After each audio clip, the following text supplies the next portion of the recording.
say this will be fun. All right, so do you see? Let me know if you see us on YouTube, Anthony, because I do not have YouTube up.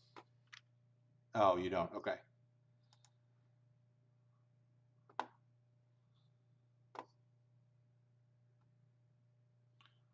Okay, well, I'm pulling up the restream chat right now, and it'll show me when we like that. All right, so we should be over on Facebook as well, and it looks like we're live in both. So, all right, gentlemen, welcome back. It is Tuesday night, and I am not Rick Butts, so obviously things are a little different this week. We are joined with a special guest. I know you all know him and love him as Anthony Leone in the Facebook community. We know him as the guy who ranks quarterbacks weirdly compared to the rest of us. Anthony, how are you, brother?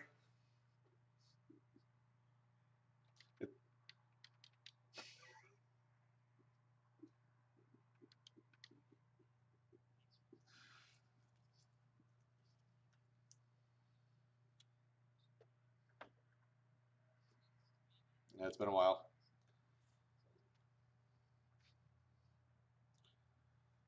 Yeah, it's always good to have the Leone on because him and I, for those of you that are newer to the community, him and I do a lot of our video stuff, especially last year. He did some very hilarious videos on our YouTube channel, and he's even got some TikTok stuff, I hear, but I'm old, so TikTok is still a little hard for me to pick up. I created an account and went, oh, there's just too much stuff here. Oh, but there's no sound on him, so let's fix that. So why is there no sound on? Go ahead and talk for me, Anthony. All right, try it now. Go ahead and say something for me, Anthony. Can you hear me now? Now you should be up. Somebody on Facebook, it just says Facebook user. That's probably for best, hashtag like IDP. So that's got to be Paul. Got to be Paul. Got to be Paul. Josh said on YouTube there was no sound either. All right, somebody says better. Perfect. All right, so joining us as well as Mr. Anthony Leone, we got the man, the myth, the Rob, who was gracious enough to join us, though I don't have funny pictures of him, so you just get him playing baseball, which all I see is brown pants, so there's got to be a good story there. How you doing, Rob? I am fantastic. Excited that this draft is done, and now we get to figure out where all these guys go and how everything's moved about and all that good fun stuff. It is. It's fun. We one of the RotoHeat Superflex leagues, the bonus one we just started this offseason, is going, and I did not realize kind of mid-second round. Like I think I had the 2-7 that I won in the auction, and I wound up, or no, is it 2-6? I don't know, 2-6, 2-7, somewhere like that. And there was like 3-4 guys I wanted, so I wound up just trading for the picks right behind me because I wanted them all. So I wound up getting Michael Pittman. Ayuk was the third player, and then Laviska Shenault, because like, dude, I want some receivers. Like, I may never have any other shares of these guys this year, so I got to get them while they're sitting here in the middle of the second round. But it's fun. Like, as soon as rookie drafts or the NFL draft ends, I love to just start doing rookie drafts because you never know what people are going to do with players. Like, I heard some of the guys in Discord saying, CEH is going 101 overall, and I'm just rolling my eyes about it because I couldn't do that. But I'm excited to talk about these rankings because some of you guys might actually like CEH as the 101, and some of you guys might like Keyshawn Vaughn a little higher than I might like him, and that's fun. Like I want to have those conversations. So, so tonight we're just going to kind of do it. So, for those of you in the chat, I see there's like 17, 18 of you. I appreciate you guys hanging out with us. Over on RotoHeat.com, we've updated all of our rankings. Offensive, defensive, Devies, 1 QB, super flex, super, all across the board. Everything's updated. RotoHeat.com. So tonight we're going to talk through kind of the top 10 guys post NFL draft based on what our rankings individuals did. So we have 1, 2, 3, 4, 5, 6 of our writers ranking these guys. So we got a lot of different opinions, and we're going to just start at the top. So Jonathan Taylor is still the 101 for us. How do you guys feel about that? I'm still good with Jonathan Taylor to 101, but I see that Leone has him at the 2 behind a CEH. So Anthony, why don't you tell us how and why CEH moved up to 1 for you over Jonathan Taylor, and why you moved Jonathan Taylor down? Yeah, of course. First off, because my sound wasn't working before, I just want to say thanks for bringing me back on, and I'm happy to be back here again on the pod and doing the lives with you. It was August, I think, was the last time I did it. So I'm happy to be back and talk to everyone. Always good. But yeah, to answer your question, I really liked Clyde Edwards-Helaire throughout the whole process. Even Rick was kind of razzing me about it, because even before the draft, I had him a lot higher than everyone else on our team. And so I'm not surprised to see him get drafted in such a nice spot. And so I'm very comfortable taking him 1 overall, especially in PPR leagues, because Mahomes and that offense. I mean, they want to just throw the ball. They have high up tempo. They want to just. I mean, think about that offense now with Clyde Edwards-Helaire mixed in with,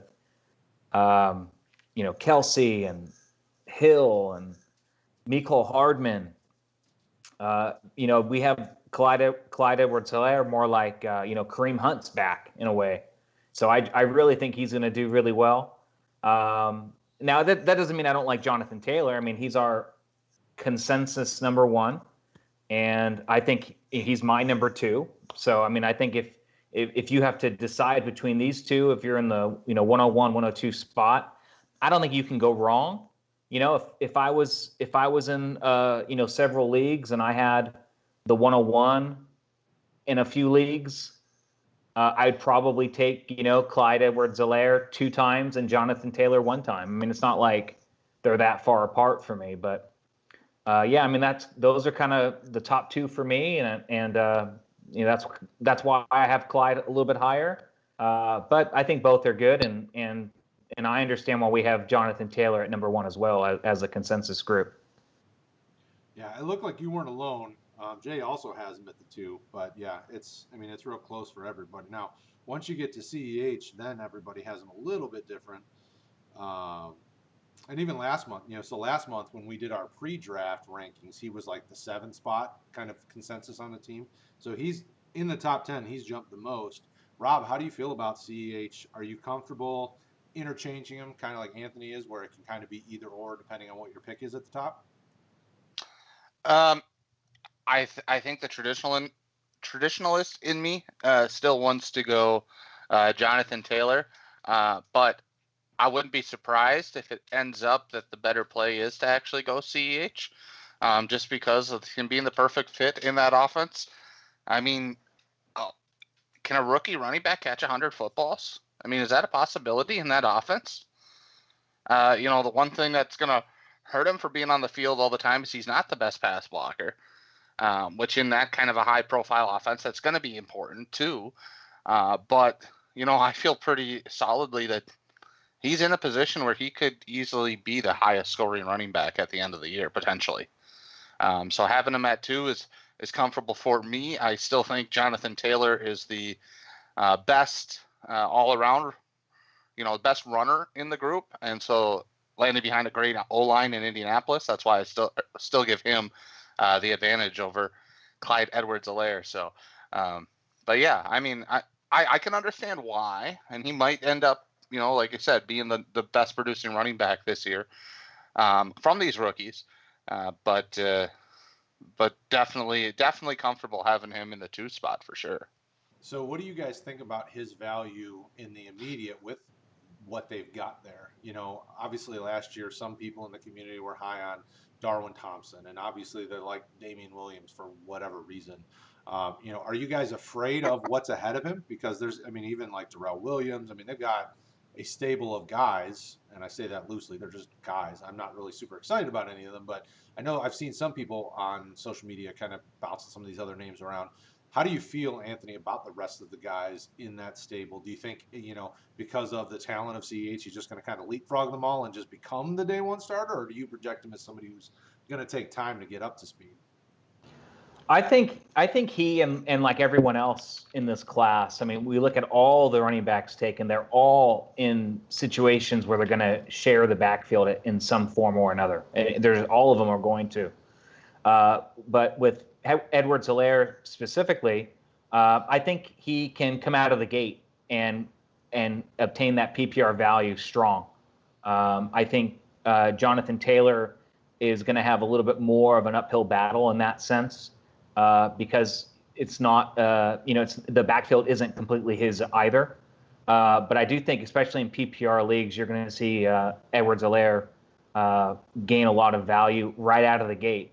And I think that is something that is really important in dynasty leagues.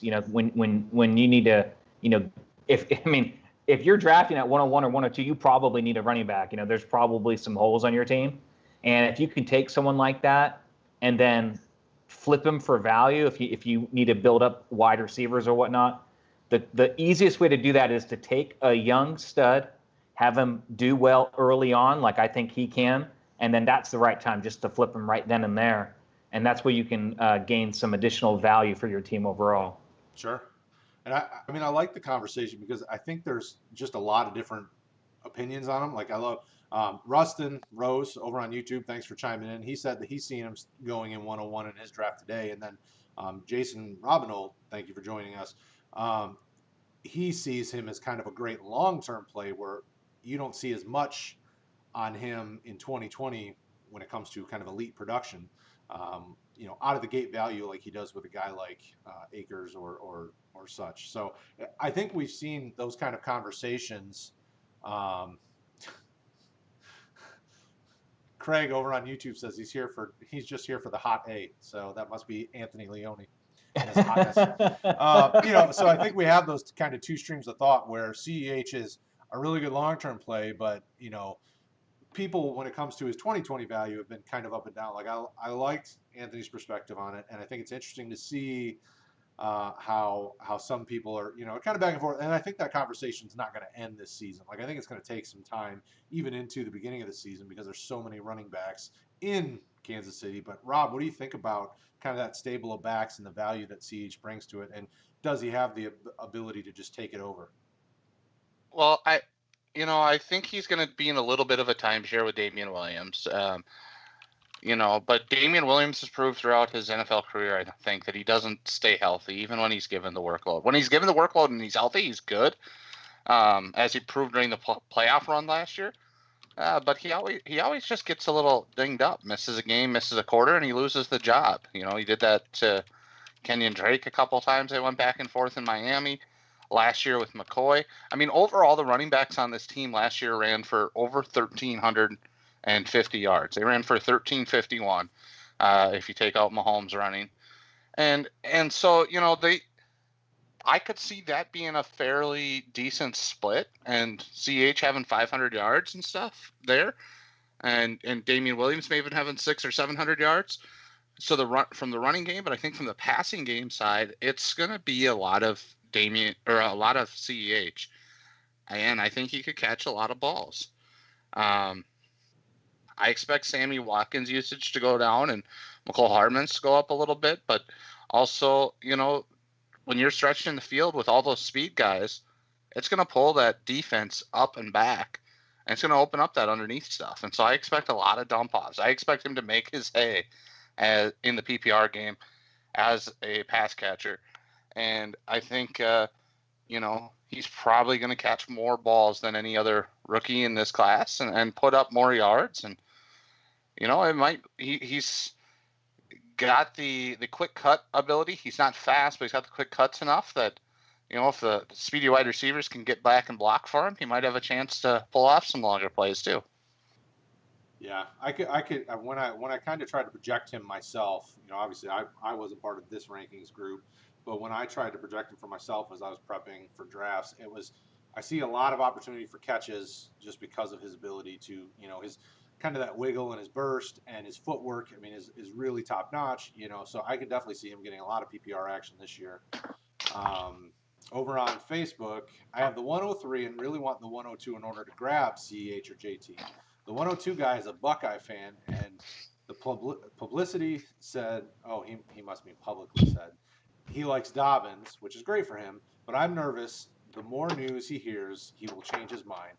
What do I pair with the 103 to get up to 102? I'll go with you, Anthony. So what do you think it's going to take to move up one spot to get one of the two top guys? Well, oddly enough, I don't think it's necessary to move up, so I wouldn't overpay. When you're looking at the top 4 or 5 picks. If you need a running back, you're going to be happy with who you get. So I wouldn't overpay to do that. But if you are going to try to move up to get an additional spot higher, what you really just have to do is look at the team, try to find what weakness they have, and then at that point just try to exploit said weakness. So if they're a little short on running backs, maybe you have an extra running back you could add on, like I don't know, Matt Breida. Let's say you have Matt Breida at the end of your bench. He's in a nice spot now. You could just toss him Matt Breida, your pick, swap that way. But that's only if you have a lot of running backs and you can afford to do that. If he has a tight end need and you have a couple extra tight ends, that's when you can just, hey, take this tight end. I don't need him. You need him. Let me just swap picks with you. I mean, that's really the best way to do it. But if you have to overpay to do it, I wouldn't do it. I don't think it's worth it. Yeah, there's enough value in the class that you can stay and take whatever. I mean, just like they're saying in the chats, you can stay and take. But Rob, what do you think? What would you be willing to do to move up just one spot? I actually wholeheartedly agree with Anthony. To me, it's 1A, 1B, 1C. Yeah. They're all easily. We haven't talked about Dobbins yet, but I still think he's worthy of the first overall pick. If I have the one across, 12 leagues, I might get 4 shares of each of those 3 guys. Right. I mean, you want to diversify a little bit. I wouldn't be upset with getting Dobbins. I can understand wanting to get CEH. If you're going to do that, I'd say you try to get him, try and get in this draft. This is one of the rare drafts where a third is valuable. But generally I'd say throw in a 2022 third and see if you can get him to move up for that. Your 1-3 and a 2022 third for the 1-2. See how that kind of works out. I think that'd be pretty fair. But like Anthony said, I wouldn't be wanting to overpay to move up because that is those guys are so close for me. And I mean they're probably going to bounce around the top 3, and even Akers might bounce into the top 3 here once in a while. Those guys are all so close that I wouldn't be overpaying to bump around in that top 3-4 positions too much. Yeah, for sure. And to finish off the kind of the CEH specific questions, so he had 55 receptions last year. What's your prediction of the number of receptions he'll have this year? So to frame this, I want to put in perspective, Kansas City's a team last year threw just over 100 targets at the running backs. Now, obviously, it was spread out quite a bit. Nobody really kind of led the team in targets. LaShawn McCoy had 34. Damian Williams had 37. 10 went to Thompson, 19 to Darrell Williams. So it was kind of spread out all over. I mean, obviously. Don't forget Spencer Ware had 7. Yeah, Spencer Ware had some as well. So we're seeing somewhere in the 1 to probably 115, 120 range when it comes to balls to running backs because they have so many other options. What do you guys predict if you were guessing? What do you think CH is going to get out of that? Does he get 50%? Does he get somewhere in that range? Anthony, I'll throw it to you first. It's kind of hard to say. I mean, we know Andy Reid likes vets, and so I don't think he's just going to throw CEH out there and just have him, go for it. People are talking about Kareem Hunt. Kareem Hunt only got involved early his rookie season because of an injury. Reid didn't want to throw him out there if he didn't have to.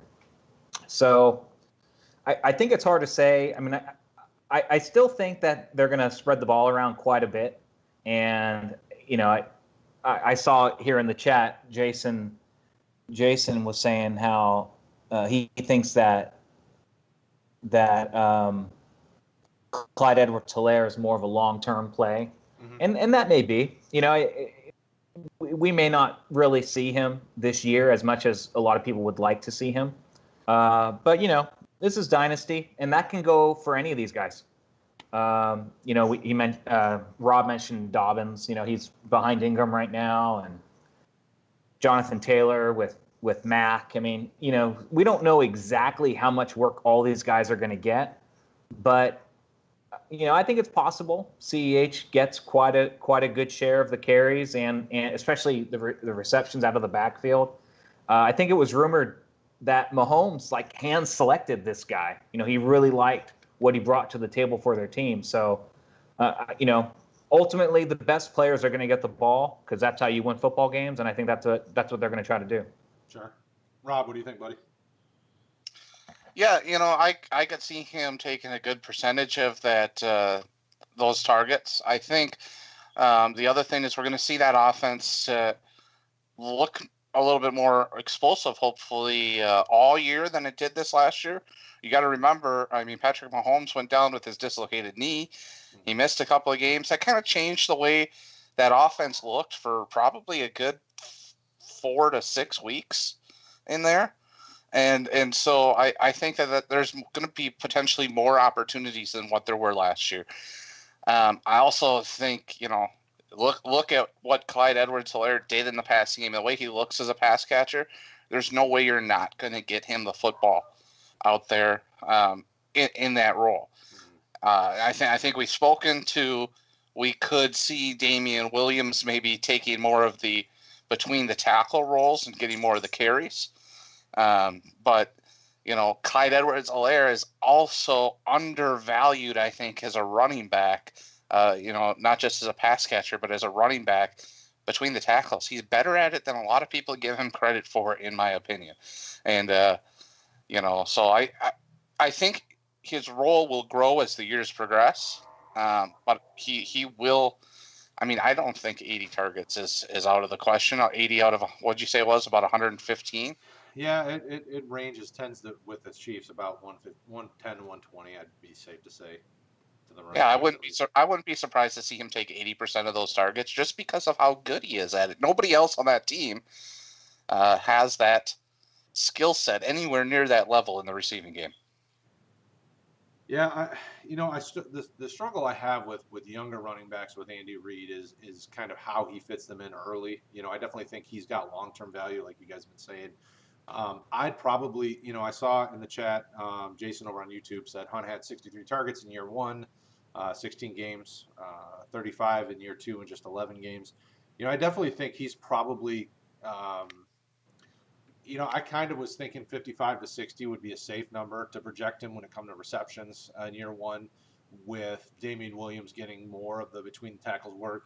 The thing that I struggle with Kansas City is just their offensive line is not great. It's above average. Obviously they won a championship with it, but I would have liked to see them do a little bit more with it in the offseason. So I think they will try to keep people healthy because they were having such an injury bug last year with a lot of the different guys on the offensive side. I think they're kind of level it out a little bit, but I would definitely feel comfortable in the the 50 to 60 balls or targets range.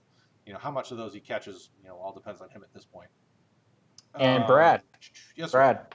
Not to mention, I know coronavirus has taken over our lives here, but COVID-19 is a real thing, and for the NFL season, we're losing training camps and OTAs and maybe even the preseason. So it's very, very possible that a lot of these rookies, running backs, wide receivers, you name it, they're not going to be up to speed. They're not going to be playing, especially in the early part of the season, since all this stuff's getting canceled out. So I think that people just need to be patient and make sure that they keep that in mind as well. Yeah, for those of you that are on either of our social medias, make sure if you have an opportunity to create a Twitter account to just observe what's going on in the NFL. The Saints have already said they're not doing OTAs, and Sean Payton said, show up to training camp in the best shape of your life and we'll hit the ground. Like, what we're not seeing there is they're now missing all of that time in the playbook. You're now depending on young men coming into the NFL at 23, 24 to figure out the playbook and motivate themselves to stay in it on a regular basis. And I'm not saying they won't, but when you're focusing on working out and keeping your body in shape and prepping it, how much of that time are they really sitting in the playbook or watching previous film? Some of us football nerds, I will sit around and watch all 22 film because I'm studying guys or prepping for, things like that and for articles I'm working on. But I can't say that, if I wasn't forced to for the stuff I'm doing, like these guys don't have to. Their focus is get their body right, so Right. Right. it's tough. I mean, I don't blame these guys if they just focus on their bodies and getting it ready for training camp, because training camp's hard. I know they've made changes over the years, but it's still grueling and it takes a lot Sure. out of you. Shane over on YouTube, Shane Hallam, shout out to him because he's amazing. I'm telling myself in my head not to take rookies in redraft, but my heart will win out sometimes. And that's the other concern is, as you get closer to the season, training camp and preseason will be critical to kind of see how these guys are, because the game, everyone says the game gets faster and these guys got to step up their game to keep up with the speed of the NFL. So it's going to really be interesting to see how they do it. Shane, redraft, especially if you're already telling yourself in your head not to take rookies generally, I think that you really need to hit that home, especially this year with COVID-19.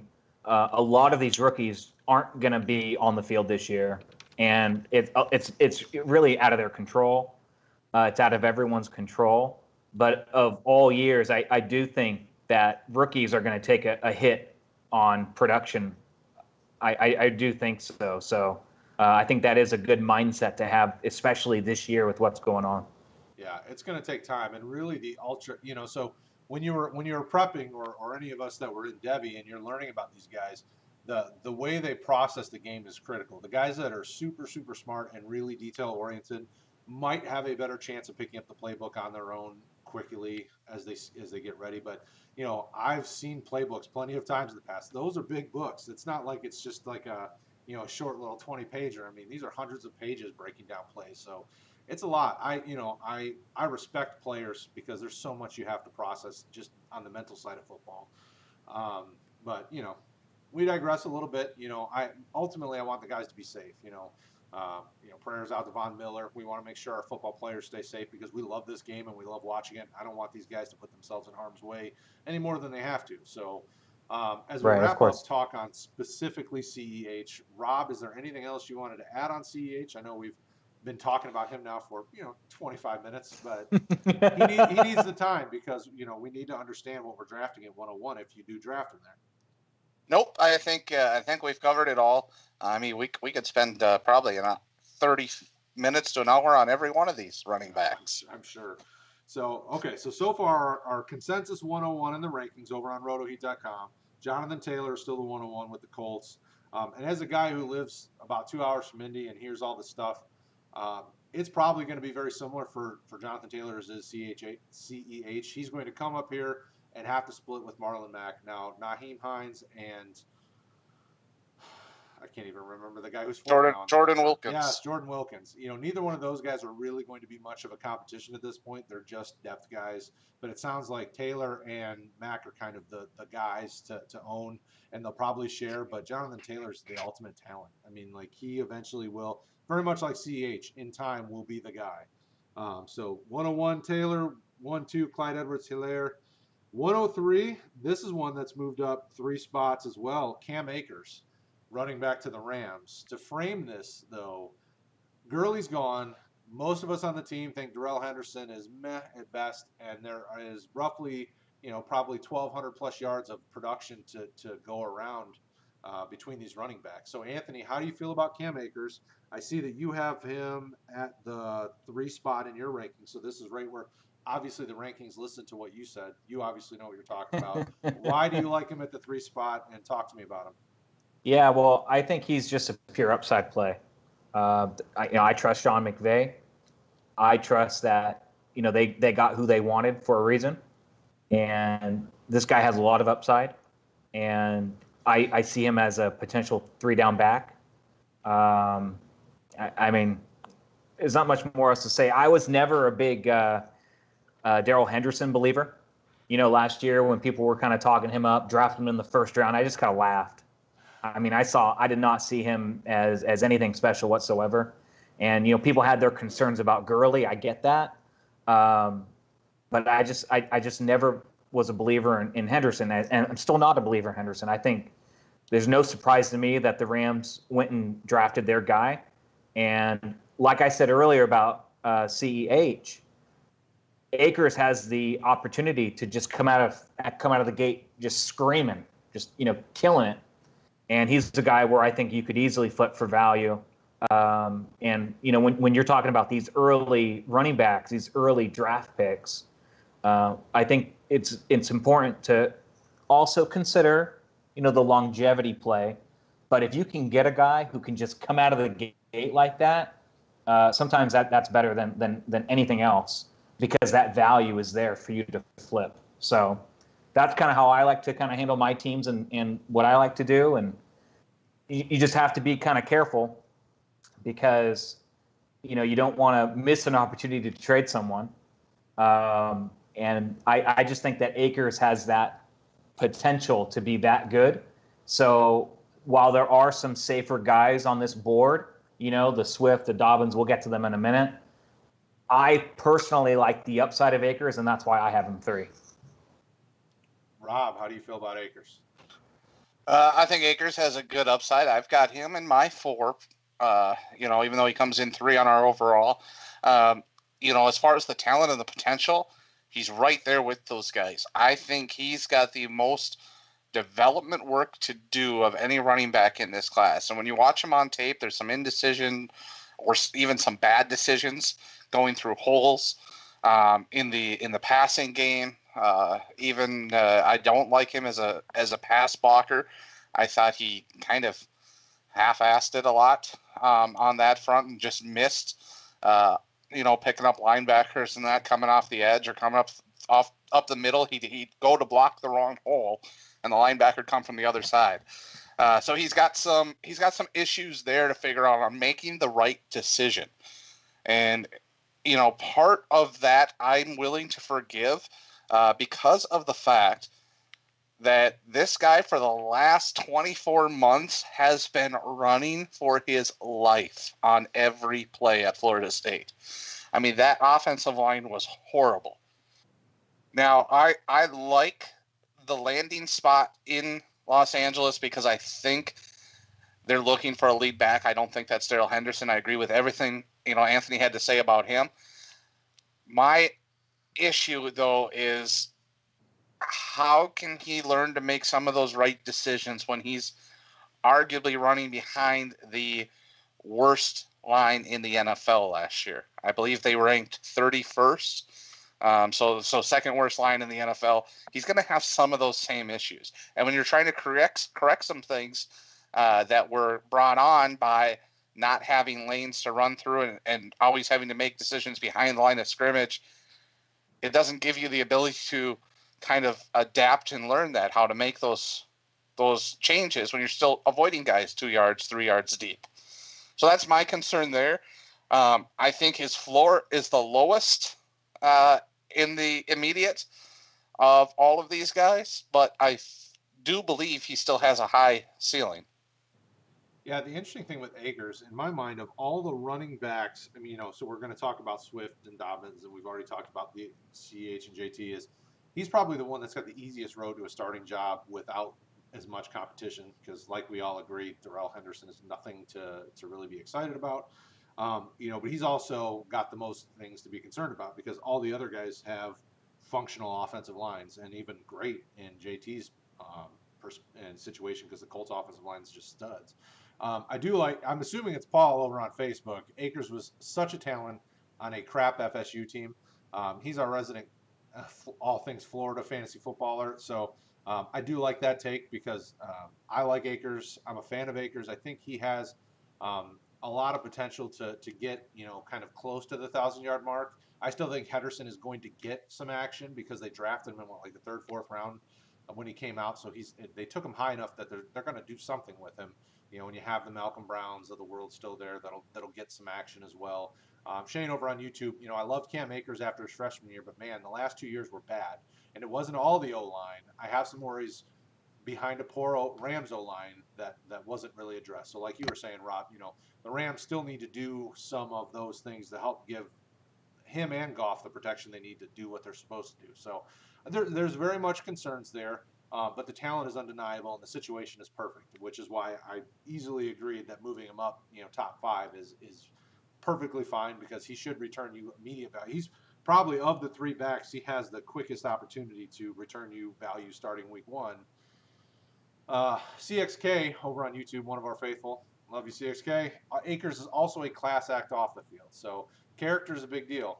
You need high character guys, and that's important as well. So that's a very, very good call on that one. Next up, J.K. Dobbins went to the Ravens. Man, everybody loves running backs that go to the Ravens because they always seem to give you that warm, fuzzy feeling. Problem we have with Dobbins right now is he's got a lot of friends with him there. We got Mark Ingram, who was obviously the starter. Obviously also older, and you're probably going to see much more decline. They got Justice Hill, which some people were very excited about last year, but he was still kind of a second-round rookie pick in fantasy in most places. They've got, Gus Edwards as well. Lamar Jackson is going to run. Dobbins came in at 4 for us. Consensus. Anthony obviously has him at 4 because the rankings gods believe everything Anthony says, I'm guessing. Or it paid off Rick. I don't know which. Rob has him a little bit higher. So I'm going to start with you, Rob. Tell me why all the love, because you actually have Dobbins ahead of Akers in your rankings. Tell me about why you love Dobbins as a top 3 rookie pick.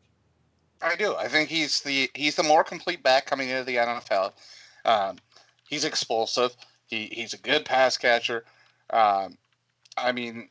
He's a fighter. Look at what he did on the bum leg there in the playoff game against Clemson, I believe it was, or was he hurt against Wisconsin? I don't remember which game he was hurt in, but he kept coming back. As far as the landing spot, Lamar Jackson, Jim Harbaugh, they are running that Ohio State offense to a T, and he is the perfect fit for that. I started seeing mocks like a month ago for J.K. Dobbins and to Baltimore, and at first I was like, that would suck because Mark Ingram was so good there last year. But Mark Ingram's going to be 31 years old. He's not going to keep that job past this season. J.K. Dobbins is going to jump in on that, be a part of that offense, and when he gets that lead back role, man, is he going to soar. He is the perfect back for that situation.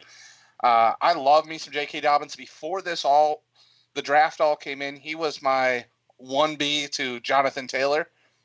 Some days my 1A to Jonathan Taylor.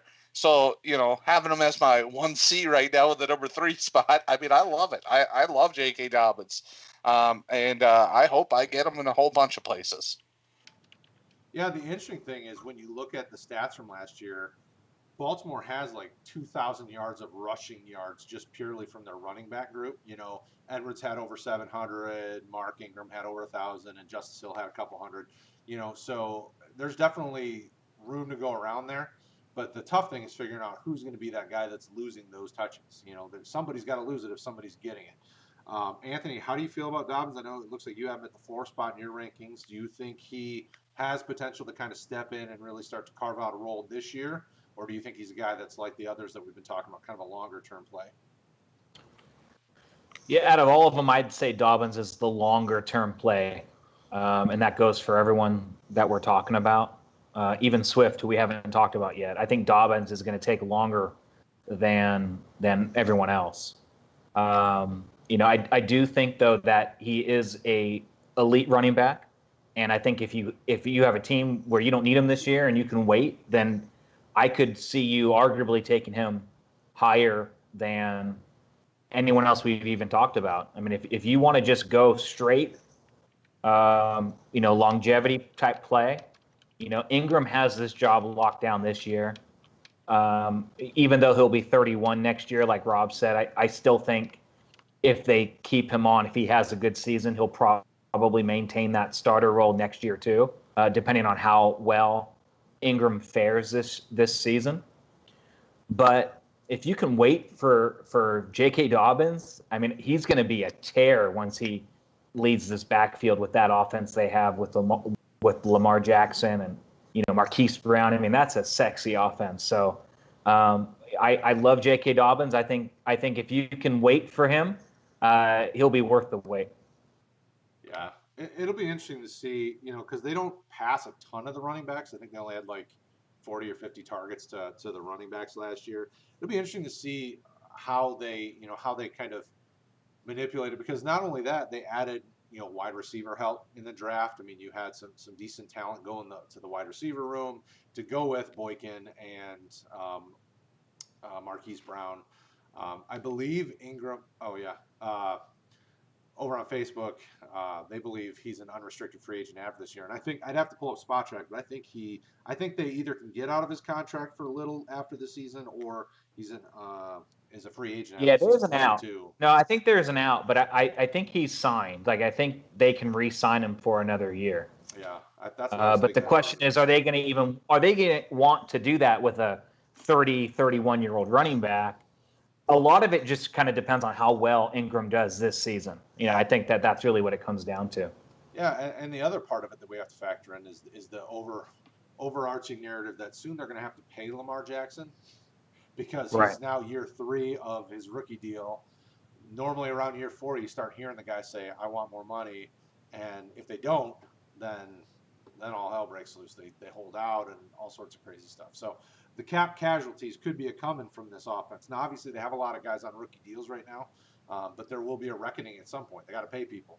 Of course. Shane over on YouTube, Ingram is a free agent 2022. He has 2 years left. No dead money after this season, though. So, yeah, like we all were saying, we thought there was an out coming up. So, Dobbins ultimately, to me, feels like, I would agree with Anthony. He's probably the longest term guy where you're going to have to wait, maybe 2 years to really start seeing some big returns on that investment. But he could jump real high once he gets the, more of the lead role. I was asking over on YouTube, Jason, one of our faithful, jumped up to 104 from the 108 to get him. I asked him what he paid because I wanted to see kind of what the value was there. So he traded the 108, Sony Michel, and Hollywood Brown for the 104, 304, and a 2021 third. So how do you guys feel about that? Are you guys willing to pay up to jump into the top 5? So really, Sony Michel is one of those that everyone loves the talent. New England doesn't like to use running backs consistently. Hollywood Brown has big splash games, but isn't consistently a wide receiver 1, but will have wide receiver 1 weeks. How do you guys feel about giving up a couple of pieces with the 108 to move up and get a couple of later round picks? Rob? I don't mind it. I mean, I think it's worth it to get one of these top 4 running backs, top 5 running backs, top 6 running backs, depending on what you feel like there. That said, I mean, you need to know your league because if you're in a league that, a Keyshawn Vaughn or somebody like that, or a Dobbins, because of the situation with Ingram in front of them, might slip, be willing to take advantage of that. Guys are going to grab wide receivers too. I mean, not every draft is going to go 5, 6 straight running backs to start. Wide receivers are going to jump in there. One of those guys is going to be there for you at 8. And so if you think that those guys are that close together that you'd be happy with any one of them, I would not be moving, and I would be taking the risk that the wide receivers are going to go. At least 2 of them, Jeudy and Lamb. Maybe Reagor's going to pop in there. Jefferson might pop in there. You might be sitting at 8 with a choice of 2, 3 running backs. I don't think you're going to be looking at more than 3 of them as a choice there, but it's very possible. You could be looking at 2, 3 quarterbacks, or you could be looking at, hey, 7's coming up. I've got the 8. Can I bump up 1 spot to get the one of those 3 guys that I really, really want and not pay as much as I had to pay to move up to 4? Right. Well, and with as many running backs going to fairly positive places this year, at the 108, you probably could sit there and possibly get a guy that still has some really solid value. Anthony, I saw you shaking your head at the beginning. So did you not like putting that much capital in there to go up 4? Yes, a little rich for me, I'll be honest. I was looking at that deal. What was it? 108, Sony and Marquise Brown for 104, 304, 20. I mean, I like Sony and Marquise Brown for 104, but having to lose your first 2, I mean, I know you got the 3rd back. I don't know. That's a little too much for me. I'd rather, personally, I know he said he was good at wide receiver. I'd rather just take the best player available and then try to trade that player for a running back I like. I mean, I understand the logic of, trying to move up and get the running back you want, but I'm not a big fan of overpaying to move up in a draft like that, especially in a draft like this when there's top to down talent, no matter where you're picking in the first round. So, personally, I wouldn't have done it, but I do hope it works out for you. Yeah, for sure. It's definitely interesting how, yeah, I mean, it happens every rookie draft, but guys fall in love and they start to make some deals that, you're. I mean, I don't really have an issue necessarily with the trade. If you're deep enough at wide receiver, I think you can feel comfortable moving a piece. The thing for me is the two pieces he moved are guys that are going to be very inconsistent. Sony Michel could give you running back 1 weeks, but New England hates you. And New England hates running backs, and New England hates doing things that make people joyful. So, that's just not going to happen. And the same with Hollywood Brown. He came out of the gates on fire, and he had a couple of really huge weeks, and then he disappeared and wasn't giving you really production that you would have wanted from your wide receiver 1 or 2. I mean, if he was your wide receiver 1 or 2, you were definitely upset with it. So if you think you can get your guy that's just kind of the stud, make the deal, but ultimately know what your owners are looking for. This has nothing to do with first round picks, but in one of the RotoHeat leagues that's drafting right now, I had the 206, I think, or 207, somewhere in there. Paul will probably correct me because I'm sure he remembers what pick I had. But there were 3 players sitting there that I wanted. So there was Pittman, Shenault, and Brandon Ayuk were all sitting there in the middle of the second. And I said, oh, balls, I really want all 3 of these guys. So the guy behind me had both picks because it was a startup. In the startup, the guy auctioned and got both of these second round picks right behind me. So I just went and traded with him. I was like, listen, I'll give you a future first for both of those picks. I was like, okay, probably overpaid for it, but I got the 3 guys that I wanted, and I'm fine with it, because what's going to happen is, oh, thank you. It was 206, 207, 208 where I drafted those 3 guys. But what's going to happen is, as soon as the draft is over, people are going to reevaluate their rosters. They're going to go, okay, these are my holes. How can I fix this? As soon as my draft picks were up, I started looking, okay, so where's my problems? In the startup draft, I got guys like Marlon Mack and, guys that I'm like, oh, crap, their value's like in the tubes right now. So now I'm like, how do I fix some of these other holes? Well, I'm just loading up on other places that I like and hoping that'll weather the storm. So, if you got your guy and you love him, go get him. Next up would be our last of the kind of the tier 1 running backs in some cases, depending on who you are. DeAndre Swift went to the Lions. I am the Lions slappy in the room. I have been a Detroit fan for 30-ish years that I remember being a football fan. I don't like the move for Detroit. I feel like Detroit is very much a New England type mentality when it comes to how they use their running backs. I know they're, as a whole, obviously the New England coaches are trying to install their New England-esque scheme, but they use running backs. Unfortunately, they use all of their running backs, and mostly because they've been hurt, that they have to rotate them in. But they were trying to do that even when they were all healthy. Kerryon was getting good amount of touches, but it wasn't like he was getting all of them. So Swift coming in, I think, only muddies the water. Kerryon is obviously injury prone, so you don't want to give him too much. But Swift isn't so much better than Kerryon where they're not going to want to play both of them. Kerryon's good out of the backfield catching the ball. He can be explosive and dynamic, and they'll still probably want to give him 10 to 12, 13 touches a game, I would think. So this kind of muddies up Swift's value for me, at least for the next 2 to 3 years, kind of like Dobbins, until they decide what they're going to do with Kerryon. Rob, I'll start with you on this one. How do you feel about Swift? I see you have him as number 6 on your ranking, so this is what, number 5 overall in the team ranking, so he's a little bit higher than you would have had him. But how do you feel about Swift? Yeah, I think Swift. I've said it before. To me, Swift is good at a lot of things. Good at maybe everything you want, but he's not great at anything. And so, is he gonna have that one thing that makes him go boom on a particular week? I don't know if he is. He's gonna be a grinder. He's gonna have a steady floor. Consistency wise, I think he can be a very good back, but he's never going to be, in my opinion, a league winning back. He's not going to run away. He doesn't have a ceiling to me that says, I'm going to run away as the RB1. I'm going to be a top 5 running back. I think he can be a top 12 running back, but it's going to be on the lower end of that.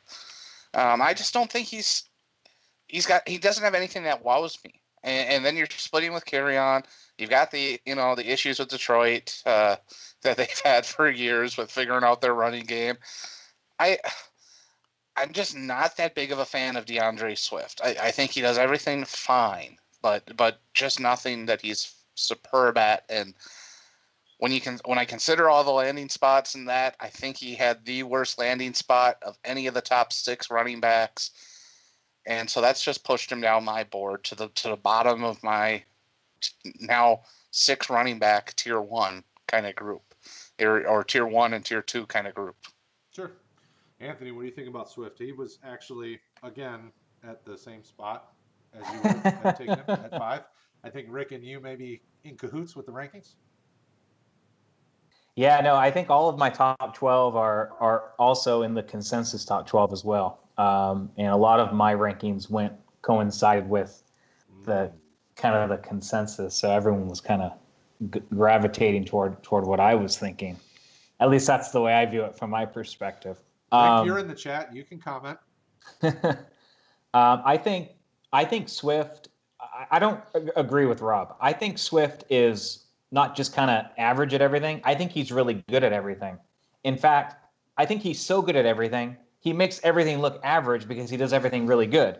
So I don't know if Rob was just watching like some different tape or what, but I think Swift, I actually had Swift as the best running back in this class. I think he has running ability, catching ability, blocking ability. I don't really see anything really wrong with his game, except now his awful landing spot with what Brad said and what Rob said with carry on here and the Lions, we already know their track record with running backs. And so, yeah, I think he's a great athlete, and I think he's a really, really talented running back, and I think it's possible he, ends up being a top 5 running back in the league. But at the same time, this draft spot is awful. It just is awful. And like you said, Brad, I don't quite get why they drafted him too, because they like to mix in different guys. They already have Kerryon Johnson. And, the Lions are arguably one of the worst teams in the league. You don't draft a running back when you're arguably the worst team in the league. That's not when you make your running back move. So why they did this, I don't get it. I really don't get it. So I hope it works out for him. If you're at 5, 6, 7, you need a running back. I think he's who you should take. But I do think you really need to lower your expectations because of that backfield. Yeah, and fun fact for all you Lions fans out there, I think they have had only 2,000-yard rushers since the year 2000. Reggie Bush and Kevin Jones are the 2 that I know of for sure. And that says a lot about the organization. The funniest thing is since Bob Quinn has taken over, he has tried to fix the offensive line every which way. High draft capital, paying a ton of money to free agents, and the offensive line has always kind of been okay, lower than average, but not like terrible. But it's the offensive around him, the nagging injuries, And the problem I have with Swift in Detroit is he's a guy that's had nagging injuries throughout his career. The thing I love about him is his balance and his vision. He's very good seeing where things are laying out with the play and finding and picking the hole and doing what he needs to do. So I think he adds some value that Kerryon maybe doesn't have in some of those areas. Like, I don't think he has the same type of vision. He definitely is a little bit more of a kind of get it and go, pick a place and run. Sometimes he doesn't pick the right spot, So I think they have value with each other, but I just don't think they're going to be. I don't think they're going to give you like RB1 production ever. Like, they'll be RB2s, maybe high-end RB2s throughout the season, but there's just going to be that lack of consistency that drives me crazy. So Swift, Rick says Swift was my number 4 and was jumped by CEH and Vaughn post-draft. So, Swift is a guy that's kind of been all over the place. I think for anybody who's doing their rankings, he's kind of been the guy that's taken the hit most of any of these high-end running backs because pre-draft people were all over him. So I don't know that Swift will be a guy that'll be able. He'll have to prove it, and then you'll have to overpay to get him if you want him after the season. But I just don't see it.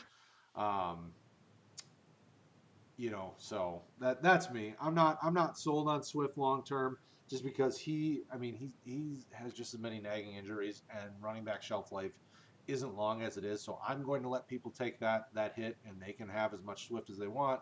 I'll try to get one of the other backs. I love the guys that are going in the second round, late first round. Some of those running backs that have fallen, that fell into a really good spot. The Vaughns, the Mosses. My boy and Rick's boy, Anthony McFarland, going to Pittsburgh, I think was a beautiful play. I think that could add some real value. Even Josh Kelly, a guy that we talked about a few weeks back. Josh Kelly's a guy that fell in a great spot with the Chargers. They needed a big back that has some wiggle to his game. He's a better version of Melvin Gordon in my mind, and he fits with Austin Eckler nicely. Justin Jackson is a fine running back, but just not as good talent-wise. So I think there's some plenty of value later where I'll focus on the amazing group of wide receivers at the kind of the 5 to 10 range, and then try to get Vaughn right around 8 to 10 if he's there, and if not, I'll try to hit somebody later.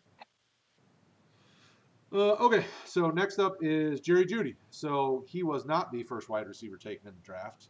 The first wide receiver taken in the draft in our rankings is not in the top 10. He's outside of the top 10. But Jerry Jeudy was consensus before the draft, kind of the best wide receiver in most of our opinions. And he's still the best receiver in all of our opinions. Rob, you have Jerry Jeudy at the 8 in your rankings.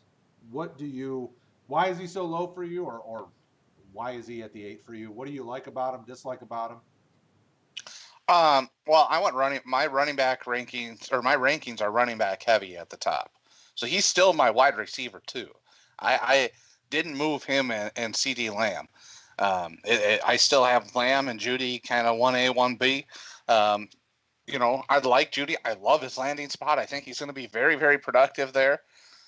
And I just still have him behind Lamb because I'm still sold that Lamb to me is the guy I'd rather have. And so I guess if I'm going to explain that why I have those two differently, I think CeeDee Lamb is more physical, more after the catch. Yeah, his initial starting spot is not as good, but remember A.J. Brown a year ago, how far he fell because he went to Tennessee. Now, this is a little bit different because unlike A.J. Brown, he's not falling potentially because he has Marcus Mariota throwing to him. It's because he's got two other good receivers on that team. But competition breeds success. And I can see him moving up past Gallup pretty quickly. And when's Cooper going to play 16 games healthy? So, I still like Lamb long term more than I like Jerry Jeudy. That's the difference there. They're going to come in 6-7 on these ranks. I have them 7-8 on mine because I went the 6 running backs before I went any wide receiver. Mm-hmm. I see that, and it looks like Anthony's got him at the 6 spot. Thoughts on Jeudy, Anthony? Yeah, I have him as my number 1 wide receiver. I think the Broncos are really gonna. I really like what they did in the draft. I think Locke is gonna do really well this season. Sutton did pretty well, kind of just by himself. Now they've added Judy to the mix, and also Hamler. Yep.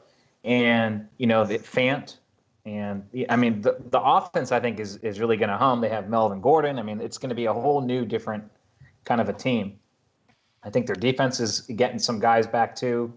I heard you guys talking about on one of those IDP things. I don't know, whatever that is you guys do. But no, I really do like Judy. I like his speed.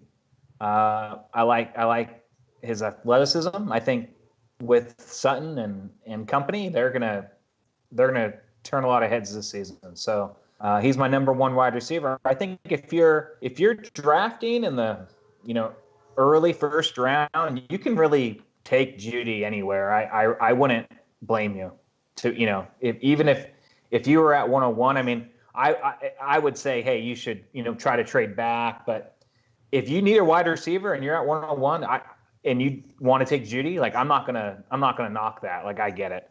So I think that he's gonna have a really good season for a rookie. But I think he's a great wide receiver and someone to target, especially if you need a wide receiver, obviously.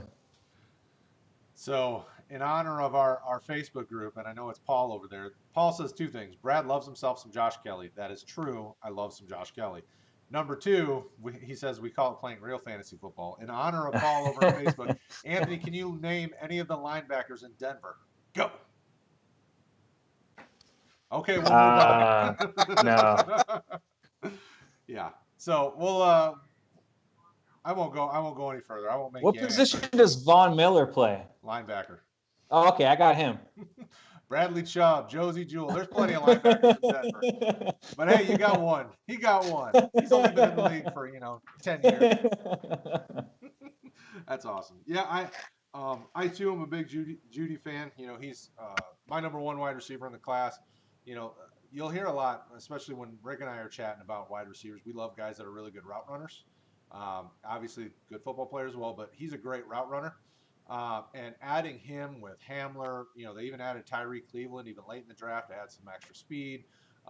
They really built the offense around Drew Lock, and they gave him a ton of weapons. Even his college tight end with Albert Okwuegbunam. There's a ton of value from fantasy standpoint in that offense. A lot of different pieces. That being said, I think it's going to take a little time to kind of gel that offense. So I would temper my expectations. Outside of Cortland Sutton, I would temper my expectations kind of early on as that really starts to gel. But Judy's definitely a guy I love long term. He puts in the work. He's a smart dude, really great route runner, great with the hands, a pretty solid wingspan and catch radius. So it really shouldn't be too difficult for Drew Lock to get him what he needs. So I'm not afraid with taking him as my top wide receiver. And I don't have any picks in the top 5 that I have one top 5 pick. So he may wind up being a top 5 pick in one of my drafts because I would be okay taking him, above DeAndre Swift. I probably wouldn't take him ahead of the other 4, but I would certainly be okay with taking him ahead of DeAndre Swift. Let's see what else we got over there. I agree with Judy Lamb, 1A, 1B, and Reagor, 1C. Oh, Rick says his is Judy Lamb's kind of 1A, 1B, and then Rieger's 1C. And they all went to really interesting spots where I think they can add value. So Shane says, I put Lamb number 1, but Judy and Lamb are 1A, 1B. And I think that, I think that's a conversation that people are going to keep having, but I'm okay with either or. I mean, Lamb is very talented and will get ton of love in that Dallas offense, either way. So I think both of them work out well. And actually, that takes us to number 7, CeeDee Lamb. It looks like you guys both have him as the 7th spot on your rankings. So you guys are in agreement that he's kind of right up there. Rob, I'll start with you. How do you feel about CeeDee Lamb? What do you think about him long term? And kind of where are you targeting him at the 7th spot? Or are you still trying to get running backs if there's any there? Oh, I want to go running back early, draft those running backs, trade for those wide receivers. That's kind of, I'm really making that a focus of mine this year because I've gotten myself into falling in love with wide receivers way too much in the past. That's why I hold on to guys like Chris Godwin for 3 years, waiting for him to break out because I know he's got it. But I love CeeDee Lamb. I think I still have him as my top wide receiver. I think he is, he's got a little more competition there in Dallas, like I mentioned earlier. But I think he's going to overcome Gallup. He's the most complete player at the position. But and I think I kind of covered him before when I was talking about Judy. So I'm going to just switch gears here for a minute before we move over to Anthony's take on him. But, you were saying, thinking about taking Judy possibly in the top 5 or anything like that. As I look at this list, I'm really comfortable, even though, of course, we have to go through and we have to rank our guys, right? But this top 10, the 6 running backs, the 4 wide receivers in our top 10, if you tell me you want to do anything with those, I'm not going to tell you you're wrong, I think all of the top 6 running backs, the top 4 wide receivers, all belong in the top 10. And whatever order you want to pick them in, That's fine. Do what fits your team the best.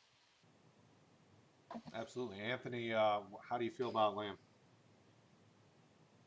Yeah, I like Lamb. I thought it was really interesting that the Cowboys selected him. I wasn't really seeing that. I don't think anyone was really seeing that. I didn't see a mock draft that had him go to the Cowboys. Well, everyone expected him gone in earlier than that. Most people are pegging him to the Jets or the Raiders or. Right. Yeah. And I mean, I think he's going to be good. I mean, Amari Cooper is going to help him. Amari Cooper is going to get the best corner, right? I mean, on most downs, you would imagine. So, I've seen a lot of DeAndre Hopkins comps to CeeDee Lamb, which I think is kind of, if you're drafting at 1.7 and can get a comp like that, like, geez, I mean, how can you be upset? How can you be upset with that? And again, that's kind of goes back to that trade question we talked about earlier, where you're moving up to 104 when you can get a DeAndre Hopkins type guy at 107, 108. So, I think CeeDee Lamb's going to be really good. I think, like the Broncos, the Cowboys are going to have a vamped offense now. I really feel sorry for the Gallup owners. I know a lot of people had some high hopes for Michael Gallup, and I don't see it happening now. But things change. You never know. Gallup could be traded any day. So I wouldn't just cut the cord. I think CeeDee Lamb's good. I think I have him at 7. He's 7 in our consensus ranks too. So, yeah, I think he's a solid pick. I think back to last year, rookie classes. I like to try to kind of compare them to kind of get a mindset of where you're at with this. I think he would have been ranked higher than N'Keal Harry, who was the number 1 wide receiver last year before the season started. And I think he would have rivaled Josh Jacobs for the 101. So to be able to get a wide receiver like that here in the mid first, it's kind of crazy. And unfortunately, if you're in a league and you're if your team kind of sucks and you're hoping to get some good players to get better, unfortunately in these deep drafts, you're kind of put at a disadvantage because you have playoff teams adding CeeDee Lamb, Jerry Judy. So that is kind of a downside to these deep drafts. But no, I think he's going to be great. Yeah, and he, and I agree with the Hopkins comps. If you have to comp a player, I agree because he doesn't, his speed. He's not predicated on speed, but he's got amazing ball skills, body control. I mean, all the things great you routes. expect. Absolutely, and he fit. That's a perfect fit for Dallas's offense because they need that. They need somebody who can do those things. Gallup isn't there. I could easily see the offense very shift to where Gallup is kind of in the Cobb role from last year. There's some value there. I think Cobb had 150 fantasy points last year in that kind of a role. So I don't necessarily think they're going to dump Gallup because I think there's still a role for him in that offense. I just don't think it's going to be as exciting for the Gallup owners, and they're going to have to temper the expectations. He's probably wide receiver 3 some weeks and then not playable others. It's kind of where you sit with him. But Lamb is long term. I mean, he's one of those guys that, as long as obviously barring injuries, and doing nothing crazy, he's a guy that you're going to have on your roster for 5, 7, 8 years and get really good value out of him. I'm a big fan. I think Lamb, Judy, Jefferson, Justin Jefferson, Rieger. I mean, those are all guys that are really they're in the first round in that cluster, and they're all really good. And that moves us to the number 8 spot, which is Justin Jefferson. It's interesting because neither of you have him at the 8, but the way the consensus worked out, he sits at the 8 spot. Rob, I'll start with you because you have him lower. You actually have him at 10. What's your take on Justin Jefferson? Pre-draft, I'm going to bang my own drum. Pre-draft, I kept saying, man, he's a perfect fit for what Minnesota needs. Great route runner, things like that. And he went there, so I'm really excited about that. But you guys don't seem as excited. So, Rob, why don't you tell me why he's at 10 for you?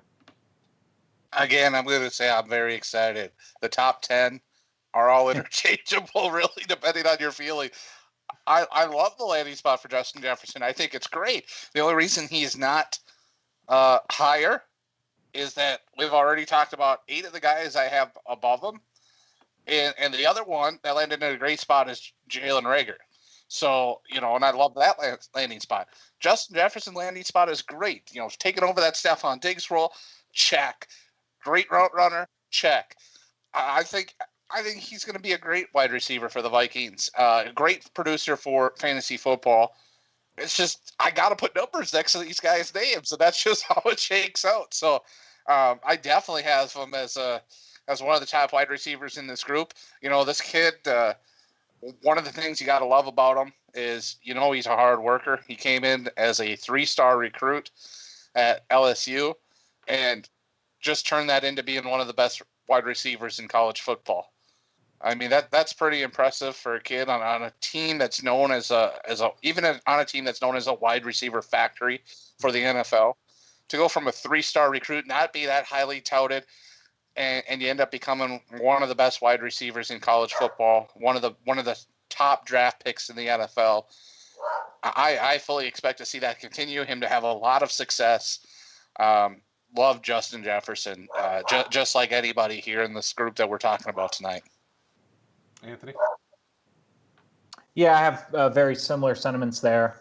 I have him one spot below 8. I have another wide receiver higher that I like more, but no, I think Justin Jefferson is going to be great.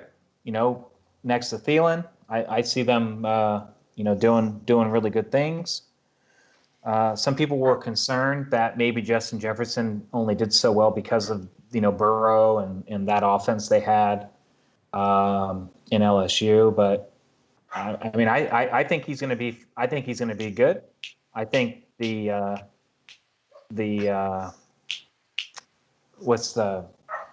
offense they have there with Cook and Smith yeah, and Rudolph. Yeah, they got a lot of options there. Yeah, it's just going to be a good offense, and I expect good things from Justin Jefferson. In fact, kind of like what I was talking about earlier, he kind of slides into a nice spot where you're going to see production right away. And unlike CeeDee Lamb and Jerry Judy, where they have, Sutton and Amari Cooper, Justin Jefferson, with Thielen, Thielen isn't, your, wide receiver 1 type guy. He's more of an underneath guy. He's getting older too with his age. You saw last year, after he caught that touchdown, when he missed like 4 games with his hamstring, he tried to come back, aggravated it again. So, I think Justin Jefferson's in a spot where you're going to see production out of the gate. And like I said before, I think that's really important. So I think that he's going to have a good season. And I think of these 3 wide receivers we've already talked about, I think there's a good chance he has the most fantasy points out of all of them after year 1. Yeah, and the nice thing about that Vikings offense is it's they throw the ball a lot. There's a lot of passes and targets to go around. Jefferson could easily come out of this season.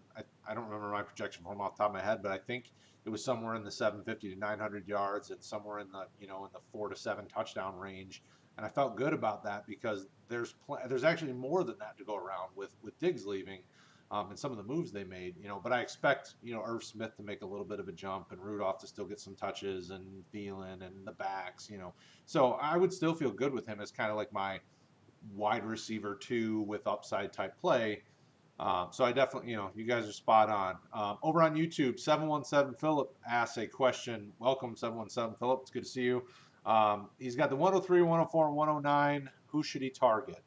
If you go by our rankings, before I turn to you guys, our rankings have Cam Akers, J.K. Dobbins, and then at the 109, it's Jalen Rieger. So I'll turn it over to you, Rob. Are you looking for specific positions? Are you just going to go running back, and wide receiver, or what are you thinking? Yeah, I'm probably going to hit up a couple running backs myself, and then that 3rd spot at the 1-9. Going to depend what kind of falls. Is it the wide receivers? Is it a couple of the running backs? Is it one of the running backs? And and then it's going to be team need. You know, if I get 2 running backs and I have none, well, I might look at a third running back. If I get 2 running backs early and I'm good now, I'm probably going to get one of these wide receivers. I really think if you have 3 first picks, you should diversify a little bit. Probably go 2 running backs and a wide receiver in this class. Just because I think they all have such high potential that you hate to miss out. Oh, great! I got the running backs for 4 years. Let me get one of these wide receivers who might last for 8, 9, 10 years.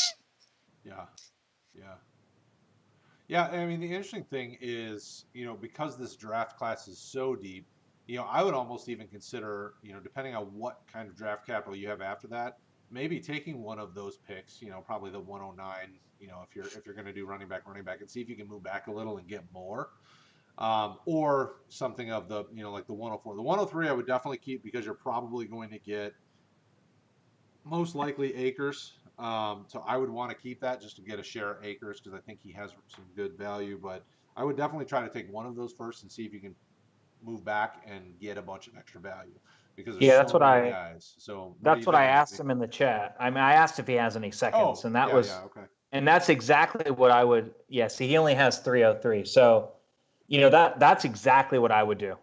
I would try to trade back the 109 and get some second round picks. I mean, if you could get 2 or 3 second round picks, you know, depending on what people have, I mean, that's what I would do. I would trade the 109 and the 303 for 3 seconds. And I think that would be killer value. And I think, especially if you have other needs, you know, like some wide receiver needs, you can then get 2 legit running backs with the 3rd and 4th pick, and then 3 awesome wide receivers that would typically go at the end of a first round in a normal draft, all in the 2nd round. I mean, I think that would be the way to go. Yeah, because I'll tell you, Philip, I was saying a little bit earlier in the stream, I got Brandon Ayuk, Laviska Shenault, and Michael Pittman right in the middle of the 2nd round. So you could easily get very solid wide receivers. Now, obviously, there's question marks. Ayuk's very raw talent, kind of more of a big play threat. And, you know, I don't know how well he fits with Jimmy Garoppolo with the way they move the ball. But, you know, he's a big play threat waiting to happen. Laviska Shenault's had injury concerns, but the dude is just a beast. He's, you know, we've said plenty of times, a running back in the wide receiver position. And then Michael Pittman is probably a starter in Indy from day one because he's just so good, and that offense is going to be really, really good. Philip says he has running back needs, so definitely 3 and 4 probably have to be running backs for you. I'm never going to advocate anyone using pick 4 on Diandra Swift, but if you like him a lot, you could do that. You know, my hope would be is you could get Cam Akers and J.K. Dobbins. Those would be 2 I'd be comfortable with at the 3 and 4 if you have running back needs. So, you know. Yeah, and even at the 109, I mean, if he needs a running back, and I mean, you can wait till draft day before you'd make any move, because at the 109, you know, I know Rob would love if he could get Keyshawn Vaughn at 109. So that, I mean, that would be someone to target too. If you know, if you need running back real bad, you can just kind of wait till 109's on the clock, and then if you know, Keyshawn Vaughn, or, you know, I don't know, maybe you want to take a chance with you know, reach for, you know, McFarland or someone. But if maybe Keyshawn Vaughn's there at 109, then yeah, you know, you could just do that too. But personally, I'd try to trade back the 109 personally, especially if Keyshawn Vaughn's off the board, because there's so much value in the 2nd round this year, especially. Yeah, and I do need to specify, Paul. My haul of wide receivers are in a super flex draft. Now, obviously, that means 4 quarterbacks were drafted earlier, so they're all still 2nd round picks, even if you kind of bump them all up 4 spots. So if you can get some of those, you know, if you move back from the 109, Philip, and you can get something like, you know, the 202, 205, and 209, or so, you know, or something like that, then maybe, you know, you're not going to get all 3 of those guys, but you'll get some good value there.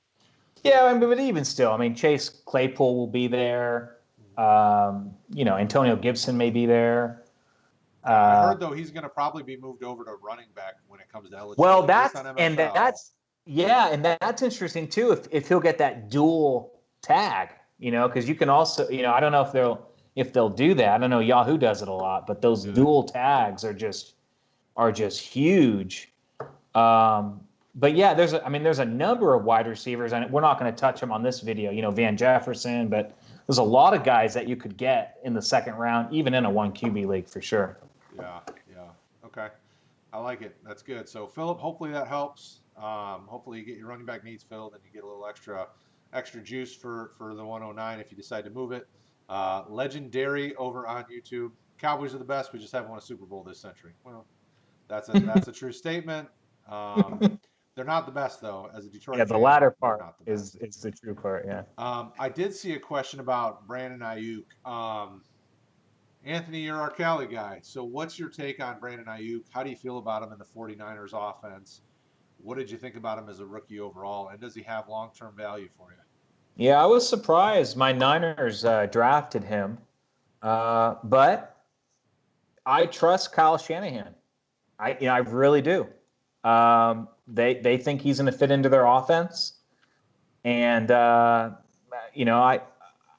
got to, based on their track record, I have to buy into it. I mean, I was a little skeptical on Debo, and I think he proved everyone wrong. So yeah, I mean, I think that I loved him. Yeah, I mean, I really do think that Ayuk is a good guy to draft. I see him contributing quite a bit. I mean, they lost Emmanuel Sanders. They traded Marquise Goodwin. They don't really have a lot of other guys other than Debo and Kittle. So I think he's good, and he's certainly someone I'd be targeting at the end of the first round or early second round. And Rob mentioned another name, Dante Pettis. We don't say it very loudly because Candyman. You don't want him to come out and kill you. Yeah, Dante Pettis. Yeah, I can't forget about Dante Pettis. Who else they have? Kendrick Bourne. I mean, Jalen Hurd. I mean, they got plenty of guys. Yeah, they got a lot of guys. Yeah. So no, I mean, I think he's going to slide in and do a good job. So yeah, no, I think that he's certainly someone to target. Rob, how you feel about Ayuk? I like Ayuk. I think he's still got some development to do for sure. I think San Francisco is a really good fit for him, though. I think a lot of what you see with San Francisco is a lot of short passes, and that's kind of Ayuk's game, and he's a bit of a run after the catch guy. I mean, that's how he made his hay at Arizona State, is picking up that yak, and I think that's a good fit for what they want to do. I think I think it'll be pretty interesting with the way they utilize Debo and that kind of that jet sweep coming across there. If maybe that doesn't open up a little bit of space for Ayuk and give him a little bit of running lane on some little dump offs, if they can get the defense to flow after Brown, I think it's a good fit for what they're trying to scheme to do. And he's also got some speed, and I think with some work here, going to develop a better route tree and start getting some of those deeper targets as well. Yeah, Ricky does make a good point, though. I mean, the Niners are a run-first team. And San Francisco, he joked, they said he throws they throw a little bit more than 7 times a game, but they do not throw the ball that much. And I do think that is important to consider. 10 times a game. And for fantasy, Ayuk, yeah, he may be inconsistent in that sense because they don't throw the ball a whole heck of a lot in San Francisco. Yeah. He's, I wanted to make sure I got a share of him this season, but I'm not sure that he's a guy I want to take a ton of just because, the running backs, the funny thing is they trust their running backs. They're just not really that great. I mean, they don't really have a stud in their backfield. So it's interesting to me how much they run the ball when they have, I think, better skill position players on the outside and at tight end than they do in running backs. So it's really interesting to me how they do it. But, I think Shanahan's a great coach, and I trust him and Lynch and what they do. So Ayuk in our rankings on RotoHeat.com, he's sitting at 14. So he's kind of just outside the first round for our 1 QB rankings, and Superflex he'd be even further down. Number 9 out of our top 10 is Jalen Reagor. Rob has him at the 9th spot. Anthony has him at the 11th spot in their own personal rankings. I'm going to start with Anthony, seeing as you have him lower. Why not the top 10 love for Rieger? And Rick will probably assault you for this. Yeah, well, I think he's good. All right, first round pick. I'm not trying to knock him too bad. What I'm really concerned about with him is Wentz. and how many other guys they have in Philly. I mean, even last year with Arcega-Whiteside, I mean, he was just like a ghost, like he wasn't even there. I'm worried Reagor is going to be similar. I mean, let's name all the guys they have as wide receivers on Philadelphia Eagles. Alshon Jeffrey's coming back. They have Desean Jackson coming back. They traded for Marquise Goodwin. And they still have J.J. Arcega-Whiteside from last year. So they have all these guys, and to make matters worse, they have Carson Wentz throwing the ball. And it goes to show how much faith they have in Carson Wentz because they drafted Jalen Hurts, and I don't really like Jalen Hurts that much. So I just worry. I think Reagor's good, and I think he has a lot of upside, and I appreciate that, and I do think he's worthy of a first-round pick. But there are a lot of question marks, and that's why I just couldn't have him be any higher in my rankings. Oh, and to add to your guys at Philly, what they draft, John Hightower as well. I think they even grabbed another guy. They added a lot to the wide receiver room. And last year, and they had nothing in the wide receiver room though. Greg Ward's not bad. I mean, I like Greg Ward. They have Greg Ward. They have all these guys. Well, and Arcega-Whiteside coming out last year, a lot of the conversations that we had was, he needed time to develop. Like it wasn't, he wasn't a guy that was coming in and just was ready to roll. So I expect him to see, if they give them the opportunity, he's going to make a jump in year 2. He had talent. He just needed some time to grow. I have, a little bit of concern with Wentz. I mean, he stayed healthy most of the year last year. So if he can keep that rolling and they keep moving the ball like they had been doing, I think there's room for this offense to get better. My concern is the fact that, they haven't moved Alshon, although the rumors are they've been trying to trade him. Deshaun coming back from injury, he's not who he was, but he's still a guy that's going to get. So Rieger to me is a guy is probably going to get some action, but it's not going to be consistent in year 1. This is a guy that you're drafting expecting more out of him year 2, 3, kind of going from there. I do want to shout out Joz Whedon over on YouTube. He's another one of our longtime friends on here, and we love chatting with him.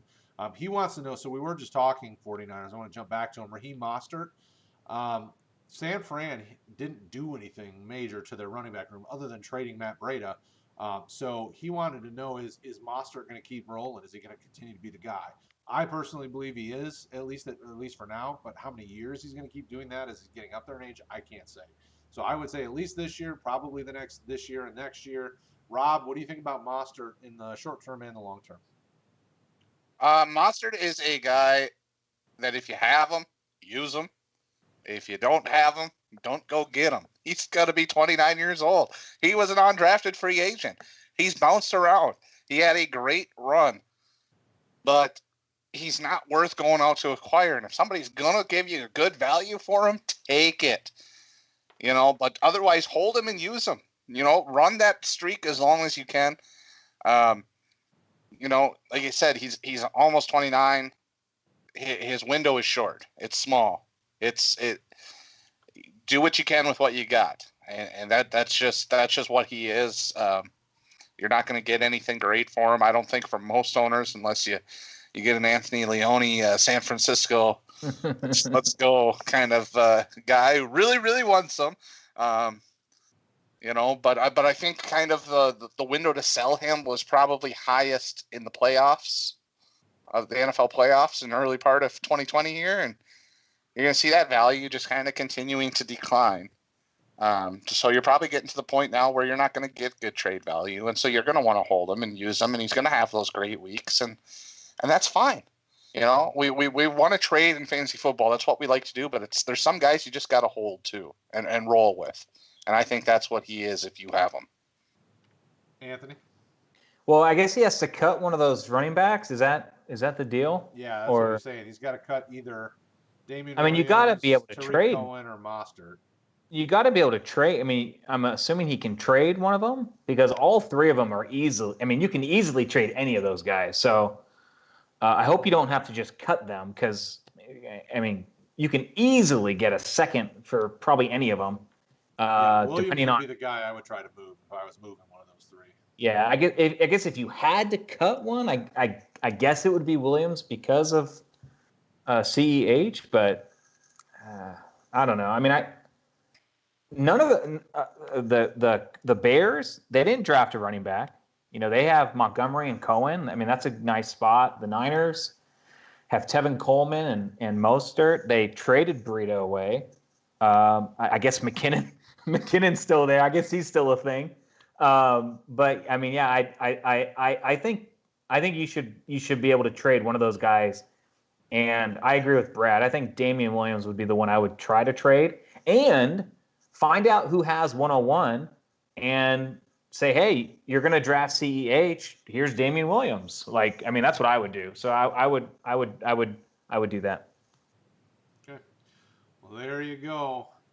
Let's hope that helps you decide what to do. Rick says the Bears did draft a running back late. He's not super high on our rankings, obviously. I'm gonna have to check. Let me see. All right. So while Anthony's researching Chicago running backs, all right. So we gotta get back to Reagor. The headline says no quarterback. What are the Bears thinking? All right. Sorry. Go ahead. Rob, what's your take on Rieger, and how do you feel about that Philly offense? All right. Well, first things, Ricky, I believe they got an unrestricted free agent running back, not a draft pick in Chicago. Secondly, I appreciate that we switched to Mostert for a while because I don't know if I could have responded after being dumbfounded from the blasphemy that came from Anthony's mouth regarding Jalen Reagor. Unbelievable. I mean, this guy is good, very good. It's not his fault that TCU's quarterback was the college version of Mitch Trubisky. I mean, guy can't hit water if he fell out of a boat. Amazing. Reagor is probably the most explosive wide receiver off the line in this draft class.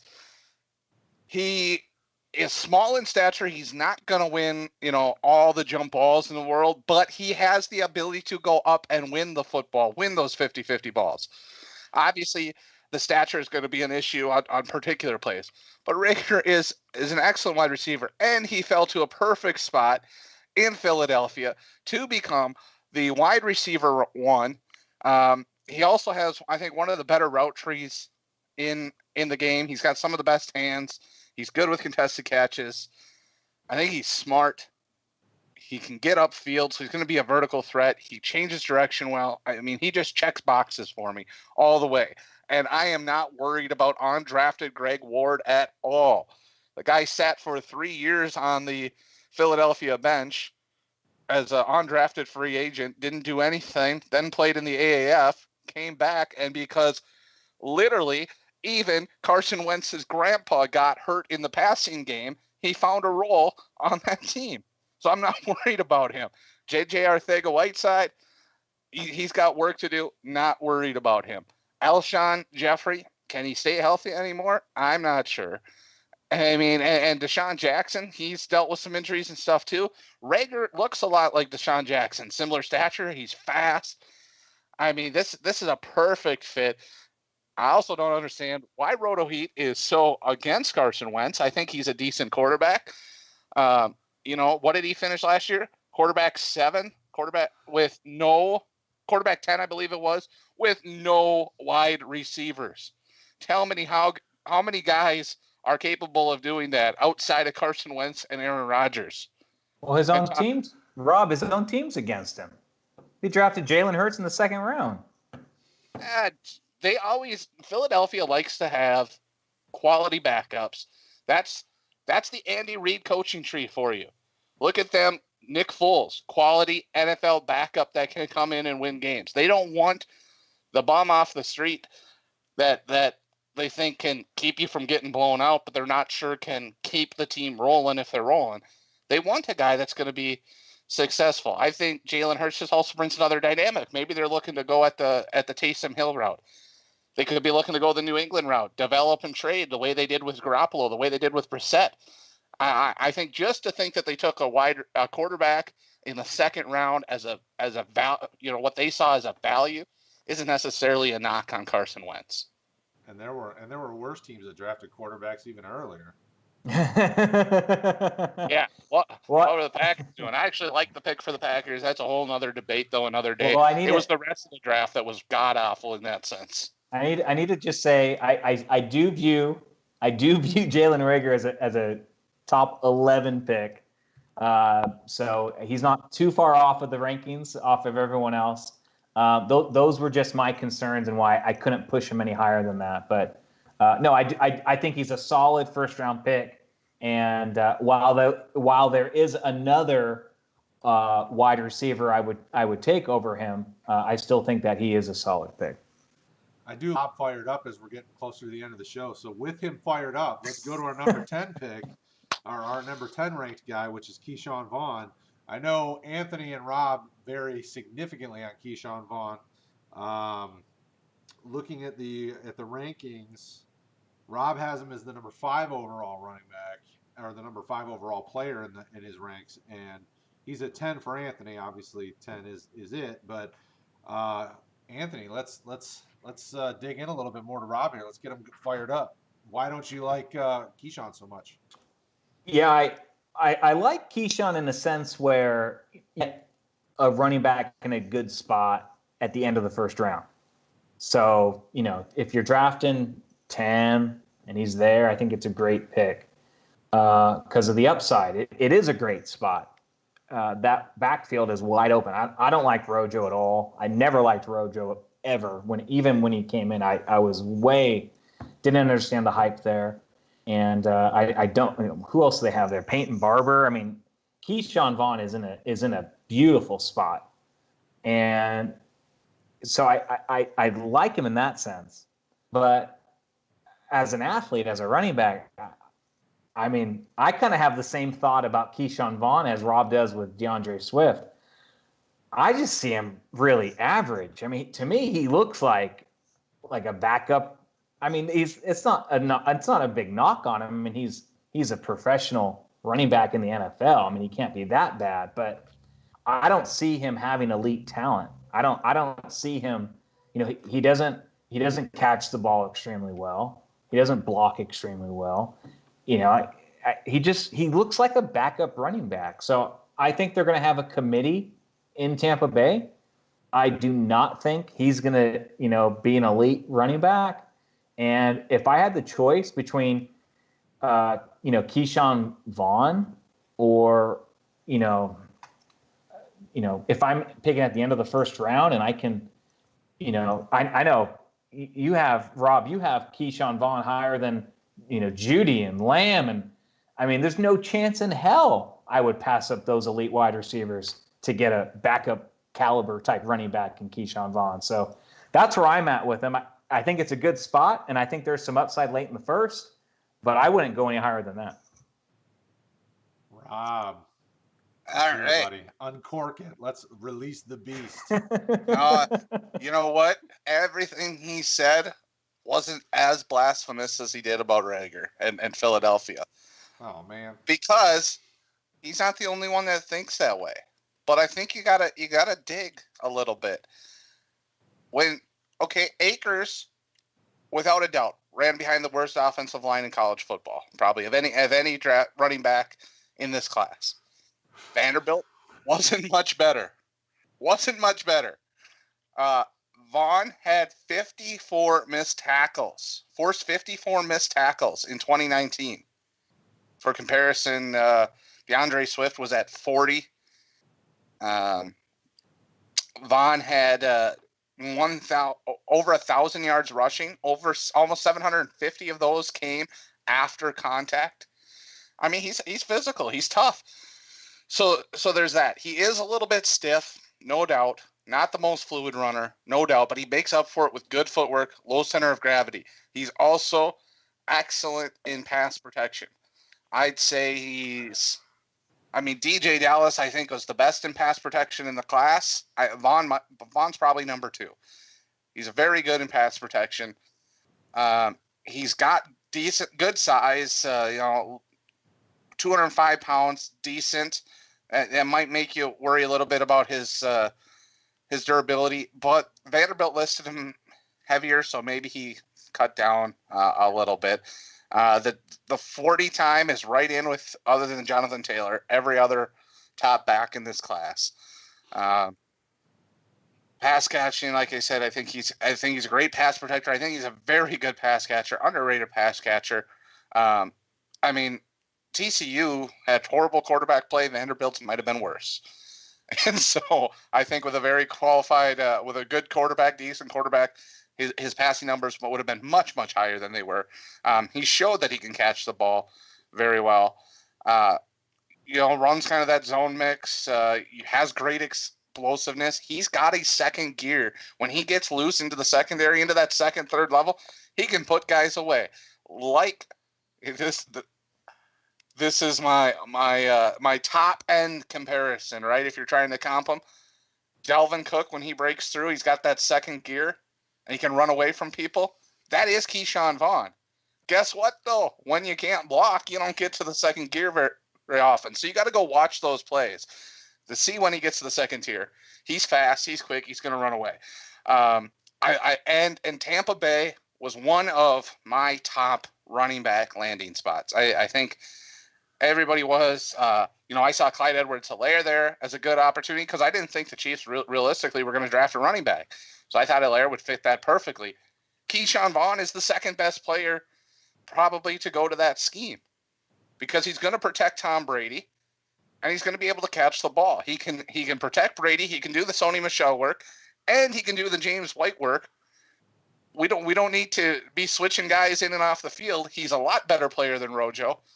And he's going to be a very, very good running back. And I am thrilled. I just got him a little bit ago in a draft that I'm doing while we're on this show at the 201. I mean, I had him as a first-round pick before the NFL draft, so I am very happy with that spot. The interesting thing to me with Vaughn is, so he's really good he's got a good football IQ. He does a good job, kind of see hole, find hole, hit hole, go. He's not the most, I want to say creative back, but it almost seemed to me when I was watching him, I tried to watch footage from all of the years in college for him because I know he's one of those names there. People are all over the place on him. You kind of love him or you like him. There's not really, it's kind of, but I didn't see a lot of real creativity to his game. It was very much, and a lot of it is, like you guys said, the offense he was playing with. When you're in some of those schools that are not traditionally powerhouse teams, he stands out, which is the thing that I like about him is that, you could tell he was kind of the best player on their team at any given moment when they were on the field. So I think he'll translate fine to the NFL. I think Rojo is going to get enough action in the game, that I think it's going to be a lot closer than people think. He's going to get some love. I don't think it's a great, I don't think Rojo is going to do anything near to what Keyshawn Vaughn will do kind of long term, but I think definitely in year one, I would temper my expectations, because Rojo's not a blocker, so they're going to use Vaughn to block just as much, so he may rule the snap share, but he's going to be doing a lot of protecting Tom Brady, because we got to remember that Tampa Bay offensive line is not stellar. It's average. I would say probably average to just above average. So, Anthony, final thoughts on Vaughn, seeing as you've now heard Rob's rebuttal. Well, I'm telling you, if you're sitting there 6, 7, 8, 9, what do Buccaneers, what are Buccaneers? They're pirates, right? What do Buccaneers like? They like gold. This is fool's gold. Okay, so when you're sitting there on draft day 6, 7, 8, 9, don't go there. Just don't. It's fool's gold, man. Get one of the elite wide receivers. Okay. I love it. Cam Akers. Everybody loves Cam Akers because he ran behind a bad offensive line and still put up 1,100 yards, right? That makes him a good running back. He did that in the ACC. The ACC. Vaughn ran behind a terrible offensive line. He put up 1,200 yards and his junior year and 1,000 yards his senior year behind almost as bad as an offensive line in the SEC, the better defensive football conference of the two, by far. Well, I like Cam Akers more because Cam Akers is better. Agreed. I mean, I still have Cam Akers higher, but yeah, Cam Akers has got power, he's got size, he's got the athletic pro. I mean, like he definitely, yes, he's in a weaker conference, but yes, I absolutely will tell you, SEC is obviously the better conference, but Akers is just a better overall football player from top to bottom. But I didn't want to let Rob go too crazy on the tangent by comparing those two guys and scaring anybody off on the chats.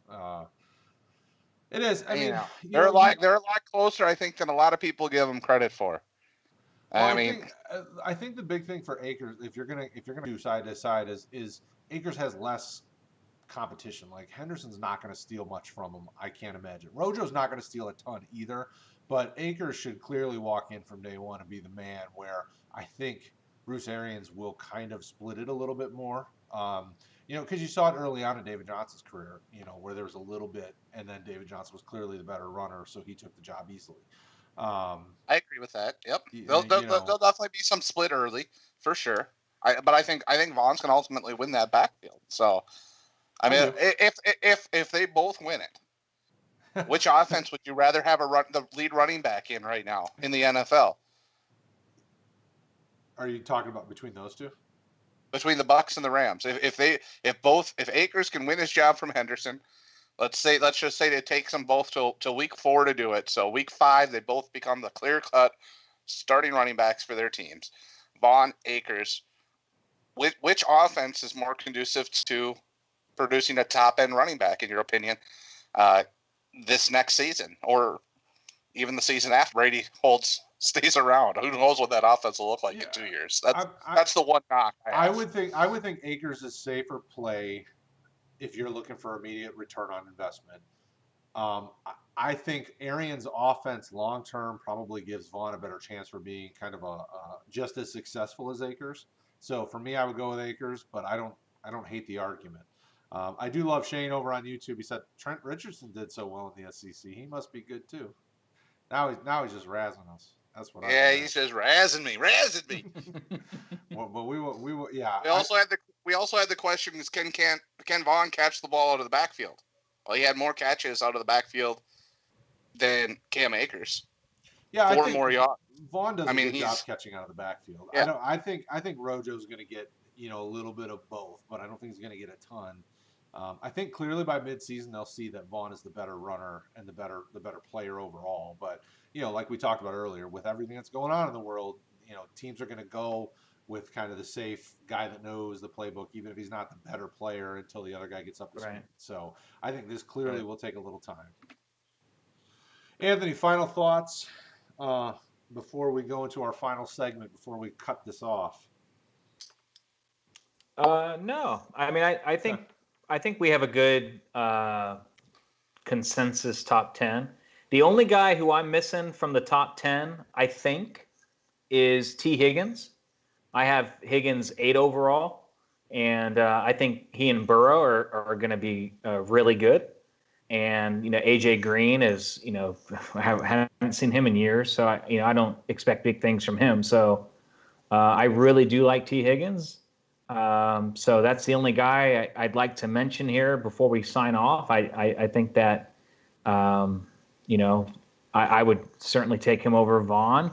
But yeah, I mean that's the only guy I'd like to mention before we sign off is T. Higgins. But beyond that, I mean I think the strategy for these drafts are pretty straightforward. You want to get the elite running backs early, and then you want to capitalize on the elite wide receivers late. And this draft is the deepest first round I've ever seen. It's the deepest first round because I wasn't really playing dynasties, up until a few years ago. So I guess 2014 or 15 was really deep. But this is the deepest first round I've ever seen. So I'm really excited to see how this all plays out. Yeah, for sure. So on our IDP show last night, we said, who is your sleeper? And we're going to do that on this one as well. So Rob, of the guys that we haven't mentioned, who's kind of that sleeper that you want to make sure people think about when they're in their drafts? It could be a second round guy, maybe later second, third round guy, maybe somebody you love that you love to stash. I'll start with you, Rob. We'll do Anthony, and then I'll close it up. Who's your guy, Rob? Well, I think we've said it that the second round guys are all really good values. Anthony said this was the deepest first round. This is the deepest top 2 rounds. I think I've seen this. This is very good. I feel like those second round guys, they don't even qualify as sleepers this year. They're pretty solid. Like, I think they all have pretty decent floors, and how development goes is where their ceiling is. So I'm not worried about that. I'm going to dig down and I've said this name, one of these names before. That's Antonio Gandy-Golden. Young guy, small school, got work to do to develop, but he's got the size. I like him. He had good reviews coming out of the Senior Bowl. I think that Washington got a really, really good wide receiver. And, who's he going to compete with? Scary Terry going to be the one. I mean, Kelvin Harmon didn't show much to be the 2. Steve Sims looks like probably going to take the slot away from Trey Quinn, in my opinion. So I would think AGG and Scary Terry on the outside and Sims in the slot, that would be a pretty nice passing group if they only had the offense. And then the guy I'll throw that's really deep down on my list that I like, because everybody knows I like AGG and he's my sleeper, so I want to give you 2. And that's actually one that the Lions took because they have a pretty small wide receiver room. And I like the move to grab Quintez Cephas. He could start the year as the 4th wide receiver in that room pretty easily, maybe even the 3rd wide receiver. I think he's got some intangibles there that can make him valuable for the Lions, and we know they're going to air it out and not hand it off to Swift or Carry-On. So, I really want to watch what kind of happens with Quintez Cephas here through the offseason. I see him very much as Bolden Light, the guy who finished his career in Detroit, Anquan Bolden. Not going to take the top off the defense, has not great speed, but is really tough, really physical, great catch radius, can do all the things you want to do. So Cephas is a fun pick, and especially with a team like Detroit, after this season, they've got nobody under contract. They're still working on trying to get Kenny Galladay signed, and they really got nothing else. So, he definitely has an easy path to playing time. Probably not this season, but in time, if they really do like that role, obviously Amendola's old, they need a slot receiver, so you never know. Anthony, who is your sleeper? Yeah, I agree with Rob. The whole first and second round is really deep. I'm going to try to go a little bit deeper here because there's so many guys in the second round that are, legit, like Mims, Chenault. We've already talked about at least Chenault a little bit, but, I've been going kind of back and forth with Darrington Evans and LaMichael Pirine. I mean, you can get some quality receiving backs. I've seen these guys slip down to like the 3rd round. I mean, it's unheard of to be able to get running backs that late in these rookie drafts. And, both are in decent spots. Pirine with the Jets, Le'Veon Bell. Really, no one else is there. I mean, I think Pirine is great out of the backfield. I think he has good burst and vision. So I've been a proponent of Pirine, the other Pirine, this Pirine, and I do think that he's someone certainly to target in the 3rd round, especially if you need a running back. I mean, I know people who've talked to me or watched some of my videos, like, you don't see running backs like this fall to the 3rd round that are going to get value right out of the gate like that. So I think Pirine and Evans, Darrington Evans on the Titans, are 2 running backs that I'm going to get a lot of shares of in the 3rd rounds of drafts. Yeah, Paul over on Facebook is going to keep beating Claypool's drum. Out of the 1st and 2nd round guys, he's got one of the best paths to nearly immediate relevance. And he was there in the 3rd. To be fair, though, I just tuned in. Oh, well, maybe that isn't Paul. I guess I thought it was Paul. It sounded like a Paul-type speech, so I could be wrong. It's just his Facebook user, Paul. Whoever you are over on Facebook, I think anytime a Pittsburgh takes a receiver, I think you have to take notice, especially when they take him kind of where Claypool was taken, because they have the ability to have relevance. So I think those are good choices.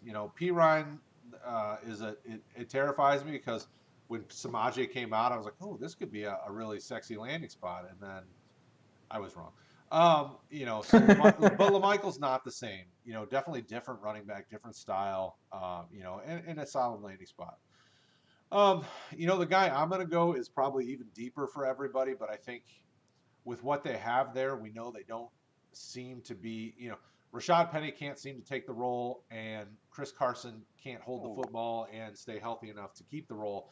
DJ Dallas is a guy I think you're going to be able to get at the end of the third, fourth round, stash him, see what happens. They drafted him, and somehow. Sorry, Rick. I think DJ Dallas will get an opportunity because he is a running back that they like because of the toughness, the physicality. Like he does, I'm not going to say he's a Chris Carson type because he doesn't have kind of that big playability like Carson does, but he's very physical like Chris Carson is. And some of what Penny isn't, DJ Dallas is in spades. So I think DJ Dallas is a guy that you can target late, and there might be some there.